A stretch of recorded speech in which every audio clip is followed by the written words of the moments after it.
ಎಲ್ಲಾದರೂ ಉಂಟಾ ಅಮೆರಿಕದ ಬಗ್ಗೆ ನಾವು ಈ ಥರ ಯೋಚನೆ ಮಾಡೋಕ್ಕೂ ಸಾಧ್ಯವಾಗಿರಲಿಲ್ಲ. ಆದರೆ ಒಂದು ಸಣ್ಣ ಝಲಕ್ಕಂತೂ ಇತ್ತು. ಡೊನಾಲ್ಡ್ ಟ್ರಂಪ್ ಅಂತ ವ್ಯಕ್ತಿ ಅಧ್ಯಕ್ಷ ಆಗಿಬಿಟ್ಟ ಅಂದರೆ ಗತಿ ಏನಪ್ಪ ಅಂತ.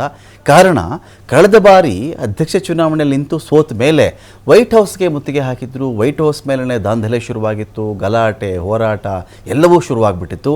ಈಗ ನೋಡಿ ಎಲ್ಲೆಲ್ಲಿ ಟ್ರಂಪ್ಗೆ ವಿರುದ್ಧವಾಗಿ ಯಾರ್ಯಾರು ಆದೇಶವನ್ನು ಬರಿತಾ ಇದ್ದಾರೋ, USAID ಬಗ್ಗೆ ಬರೀತಾರೋ, ಬೇರೆ ಕೇಸ್ಗಳಲ್ಲಿ ಬರಿತಾ ಇದ್ದಾರೋ ಅಂತಹ ಜಡ್ಜ್ಗಳಿಗೇ ಹುಷಾರ್, ಟ್ರಂಪ್ ವಿರುದ್ಧ ತೀರ್ಪು ಬರೆದ್ರೆ ನಾವು ನಿಮ್ಮನ್ನು ಸುಮ್ಮನೆ ಬಿಡಲ್ಲ ಅಂಥೇಳಿ ವಾರ್ನಿಂಗ್ಗಳು ಬರೋಕ್ಕೆ ಶುರುವಾಗಿದೆ, ಬೆದರಿಕೆ ಬರೋಕ್ಕೆ ಶುರುವಾಗಿದೆ.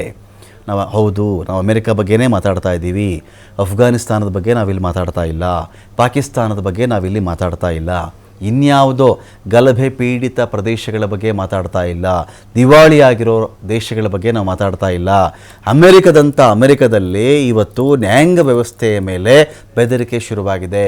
ಡೊನಾಲ್ಡ್ ಟ್ರಂಪ್ ವಿರುದ್ಧ USAID ವಿಚಾರದಲ್ಲಿ ತೀರ್ಪು ಬರೆದ್ರು, ತಪ್ಪು ಮಾಡೋದು ಡೊನಾಲ್ಡ್ ಟ್ರಂಪ್ ಅಂತ ಹೇಳಿ ಶುರು ಅವರಿಗೆ ಬೆದರಿಕೆಗಳು. ಆನ್ಲೈನ್ನಲ್ಲಿ ಬೆದರಿಕೆ ಕರೆಗಳು ಬರ್ತಾ ಇವೆ. ಟ್ರಂಪ್ ವಿರುದ್ಧ ತೀರ್ಪು ಕೊಟ್ಟಂಥ ಜಡ್ಜ್ಗಳಿಗೆ ಇದೀಗ ಇಂಥ ಬೆದರಿಕೆ ಹಾಕಲಾಗ್ತಾ ಇದೆ.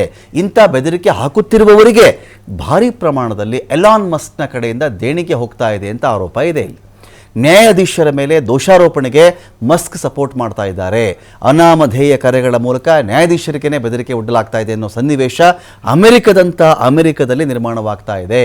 ಟ್ರಂಪ್ ಆಡಳಿತದ ನೀತಿಗಳನ್ನು ನ್ಯಾಯಾಧೀಶರು ಪ್ರಶ್ನೆ ಮಾಡುವಂತೆಯೇ ಇಲ್ಲ. ತಮ್ಮ ವಿರುದ್ಧ ತೀರ್ಪು ಕೊಟ್ಟಂಥ ಜಡ್ಜ್ಗಳ ವಿರುದ್ಧವಾಗಿ ವಾಗ್ದಂಡನೆಗೆ, ಇಂಪೀಚ್ಮೆಂಟ್, ಇದಕ್ಕೆ ಟ್ರಂಪ್ ಒಂದು ಕಡೆ ಚಿಂತನೆ ಮಾಡ್ತಾ ಇದ್ದಾರೆ. ಕೆಲವು ನ್ಯಾಯಾಧೀಶರನ್ನು ವಜಾಗೊಳಿಸಿರುವ ಅಮೆರಿಕದ ಅಧ್ಯಕ್ಷ. ಅಮೆರಿಕದಲ್ಲಿನ ಬೆಳವಣಿಗೆಯ ಬಗ್ಗೆ ಫೆಡರಲ್ ನ್ಯಾಯಾಧೀಶರು ಕಳವಳ ವ್ಯಕ್ತಪಡಿಸ್ತಾ ಇದ್ದಾರೆ.